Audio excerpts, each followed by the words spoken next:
Welcome. आज हम इस वीडियो में मेवाड़ के राजा महाराणा प्रताप की लाइफ से जुड़ी 4 जगहों के बारे में जानेंगे, जिसमें हल्दी घाटी, चेतक स्मारक, महाराणा प्रताप का स्मारक और महाराणा प्रताप का म्यूजियम शामिल है। हल्दी घाटी इतिहास में महाराणा प्रताप और अकबर की सेना के बीच युद्ध के लिए प्रसिद्ध है।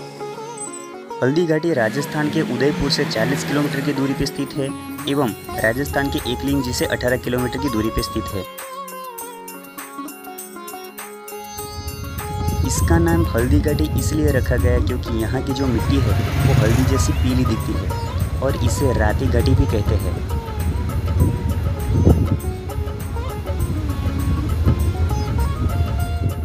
यहाँ पर आने वाले पर्यटक अपने साथ यहाँ से पीली मिट्टी ले जाते हैं।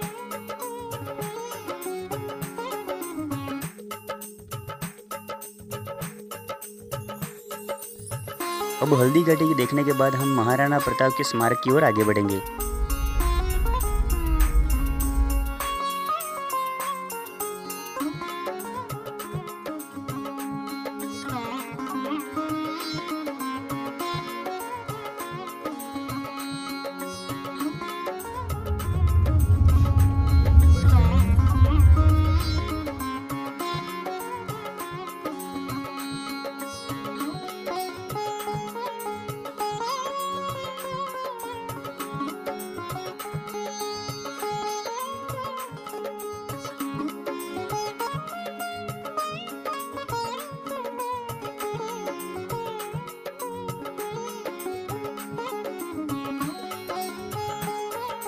यह जगह हाइट पे होने की वजह से यहाँ से पूरी हल्दी घाटी का व्यू बेहतरीन दिखता है।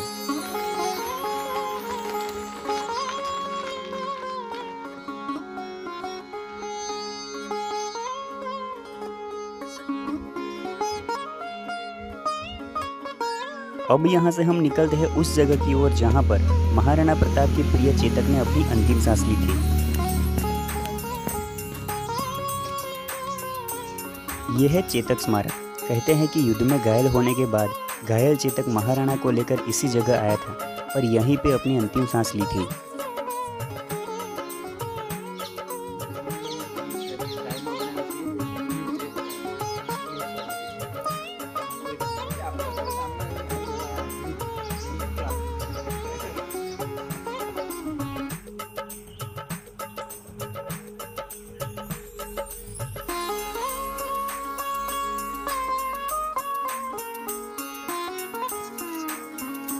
अब यहाँ से हम अपने अंतिम स्थल की ओर आगे बढ़ेंगे, जो है महाराणा प्रताप का म्यूजियम, जो चेतक स्मारक से केवल 300 मीटर की दूरी पर स्थित है। और हाँ दोस्तों, 4 स्थल में से केवल यही जगह पर आपको एंट्री फी देनी पड़ेगी, जो कि पर पर्सन 100 रुपये है।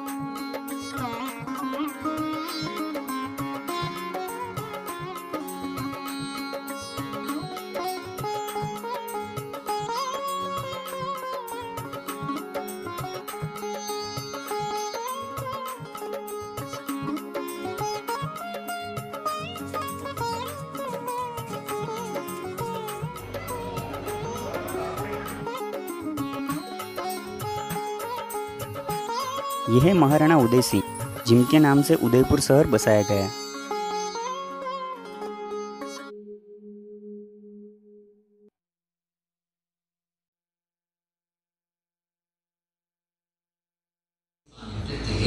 अपनी पैतृक भूमि पर इस संग्रहालय का निर्माण करवाया और मुख्य सहयोगी उनकी पत्नी श्रीमती विमला देवी शिवाली इनके साथ कंधे से कंधा मिलाकर चली। इस सपने को साकार करने के लिए उन्होंने अपना सब कुछ न्यौछावर कर दिया। 18 जून 1576 ईस्वी को हल्दी घाटी का घमासान युद्ध हुआ था। ये युद्ध केवल एक दिन का था, जो मेवाड़ के राजा महाराणा प्रताप एवं मुगल अकबर की सेना के मध्य हुआ था।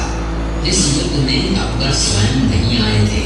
उन्होंने आमेर जयपुर के राजा मानसिंह को अपना सेनापति बनाकर भेजा था। हल्दी घाटी का युद्ध 5 किलोमीटर लंबे और 200 मीटर चौड़े क्षेत्र में हुआ। आप लोग सभी संग्रहालय में खड़े हैं। संग्रहालय से 200 मीटर की दूरी पर चेतक की समाधि है, जहाँ पर महाराणा प्रताप के स्वामी भक्त घोड़े चेतक को दफनाया गया था। यहाँ से 2 किलोमीटर की दूरी पर हल्दी घाटी दरबार है। इस दरबार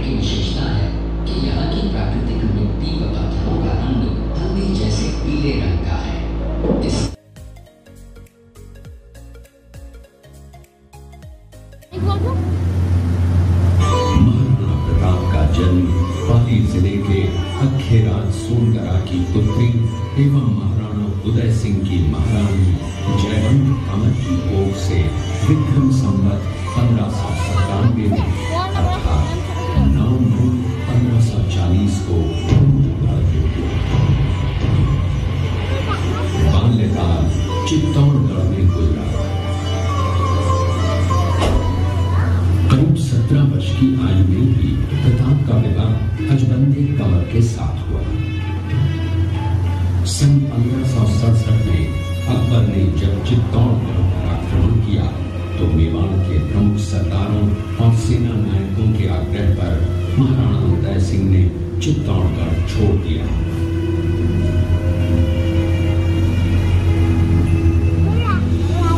मुगलों के प्रति उनमें घृणा के भाव जागृत हुए।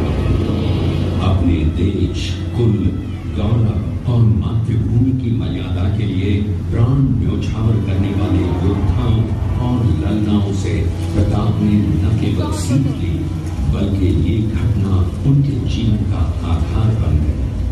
अपने पिता के साथ दुर्गम पहाड़ों में रहने के बाद प्रताप ने गोविंदा में अपना पड़ाव कायम किया। फरवरी 1572 को महाराणा उदय सिंह का देहांत हुआ।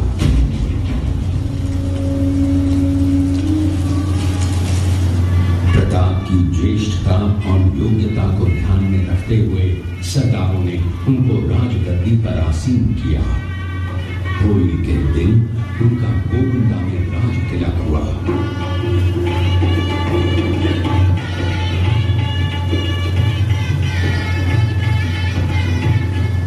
उस समय तक लगभग सभी राजाओं ने मुगल सम्राट अकबर की यह वीरता स्वीकार कर ली थी। एकमात्र महाराणा प्रताप ने अपना मस्तक अकबर के आगे नहीं झुकाया। अपनी स्वाधीनता और सार्वभौमिकता के अधिकार को सर्वोपरि माना। अपने दृढ़ निश्चय का परिणाम प्रताप अच्छी तरह जानते थे। प्रताप मुगलों से लोहा लेने की तैयारी में जी जान से जुट गए। 18 जून 1576 की सुबह हल्दी घाटी और खमनोर के मध्य एक मैदान में ऐतिहासिक युद्ध हुआ जो बाद में रक्त तलाई के नाम से जाना गया। महाराणा प्रताप की सेना गोविंदा से हल्दी घाटी पहुंची, जबकि सेनापति मानसिंह के नेतृत्व में मुगल सेना ने हल्दी घाटी के ठीक नीचे मैदान में अपना मोर्चा जमाया। मुगल सेना के हरावल दस्ते द्वारा घाटी में घुसपैठ करने के प्रयास की प्रतिक्रिया स्वरूप महाराणा प्रताप की सेना मुगलों पर टूट पड़ी। प्रताप के हरावल सैन्य दलों का नेतृत्व पठान हाकिम हासूर कर रहे थे। हीबू राणा, जो राणा पूंजा के नाम से भी जाने जाते हैं, उनके नेतृत्व में गोरिल्ला पद्धति से युद्ध करते हुए मुगलों के छक्के छुड़ा दिए। देखते ही देखते शाही सेना में खलबली मच गई। रक्त तलाई घोड़ों के दांतों, हाथियों की चमकारों और तलवारों की झंकारों से गूंज उठी। चारों तरफ हाहाकार मच गया।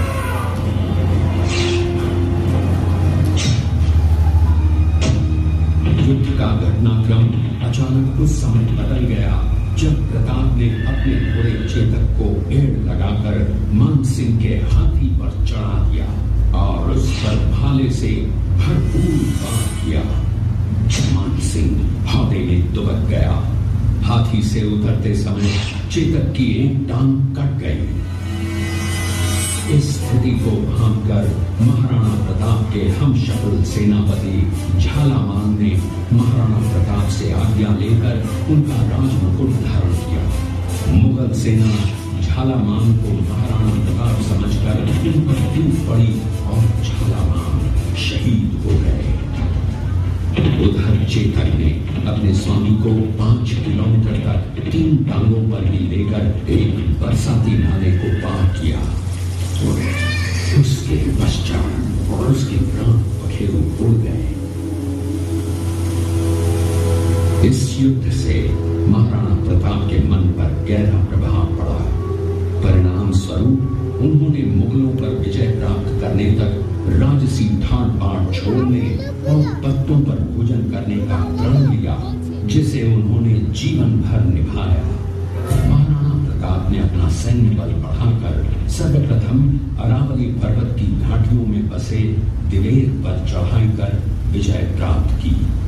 इसके बाद कुंभलगढ़ पर भी विजय प्राप्त की। सिर्फ चित्तौड़गढ़ को छोड़कर सारे मेवाड़ को अपने अधीन कर लिया। कालांतर में महाराणा ने चावंड में अपनी राजधानी स्थापित की।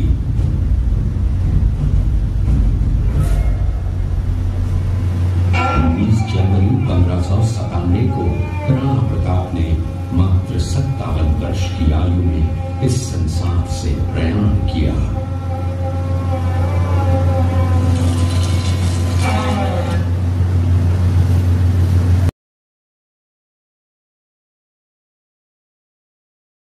ये दृश्य चूड़िया गांव का है।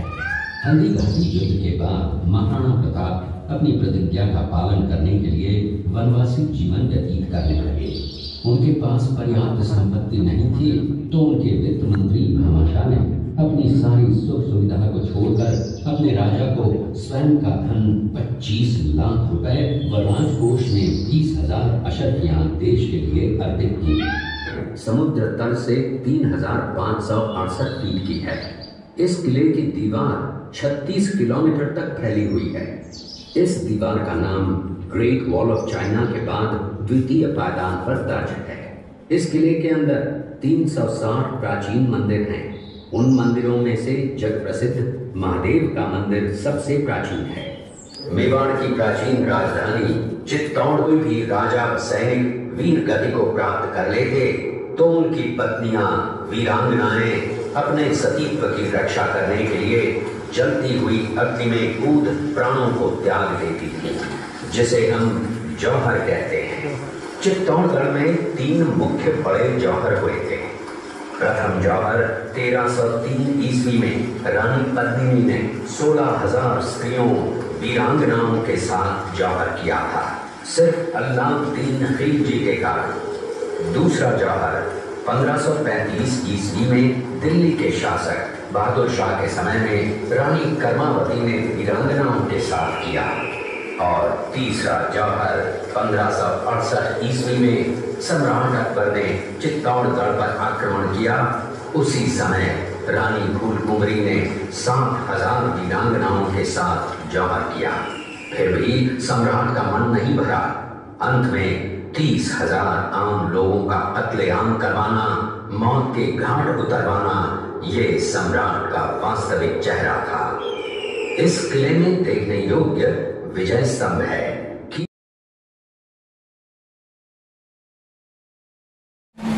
ये शेरपुर गांव का दृश्य है। अब्दुल रहमान खान आना अजमेर का सूबेदार था। जब वो शेरपुर पहुंचा तब इसका पता कुंवर अमर सिंह को चला, जो महाराणा प्रताप के पुत्र थे। अमर सिंह ने शेरपुर छावनी पर अचानक आक्रमण कर दिया। उस आक्रमण में मुगल सेना में भगदड़ मच गई। मुगल सेना को अपनी छावनियों को छोड़कर भागना पड़ा। छावनियों के अंदर से लूटा हुआ माल व अब्दुल रहीम खान आना, जिसकी बेगम आनी खान को बंदी बनाकर महाराणा प्रताप के सामने पेश किया गया। तब अमर सिंह पर महाराणा प्रताप क्रोधित हुए और कहा, जहां से इस नारी को बंदी बनाकर लाए हो, इसे पुनः ससम्मान लौटा कराओ। महाराणा प्रताप ने कहा, हमें नारी से कोई दुश्मनी नहीं है, हमें तो देश विद्रोहियों से दुश्मनी है, जिन्होंने चारों तरफ आतंक फैलाया है। महाराणा प्रताप के आदेश का पालन करते हुए कुंवर अमर सिंह ने उस मुगल नारी को ससम्मान छावनी तक पहुंचाया। इस प्रकार महाराणा प्रताप ने अपने क्षत्रिय राजपूत धर्म का पालन किया और पराई स्त्रियों को माँ, बेटी और बहन का दर्जा दिया। ये है महाराणा प्रताप का चरित्र और नैतिक उदारता का परिचय।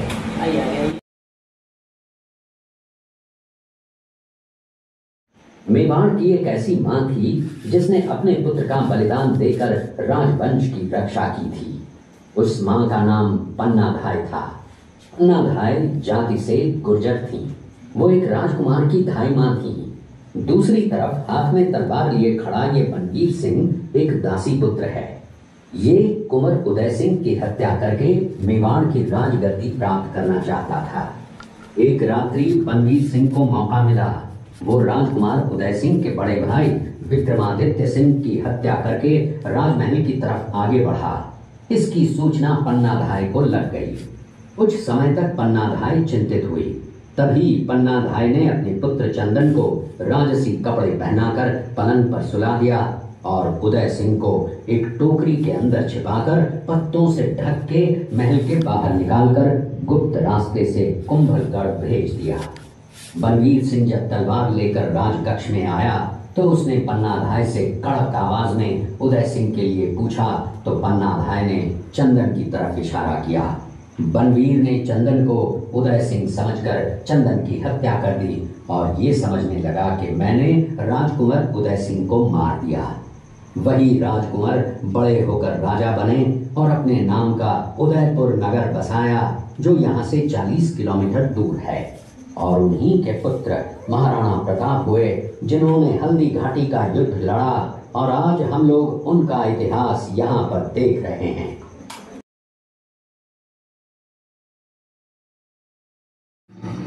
ये घटना महाराणा प्रताप की वीरता को दर्शाती है। एक समय नरभक्षी बाघ का आतंक छाया हुआ था। महाराणा प्रताप ने उस बाघ का शिकार कर उस बाघ को मार डाला। ये घटना महाराणा प्रताप की वीरता की प्रतीक है। इस दृश्य में देखिए महाराणा प्रताप अपनी प्रतिज्ञा का पालन करते हुए।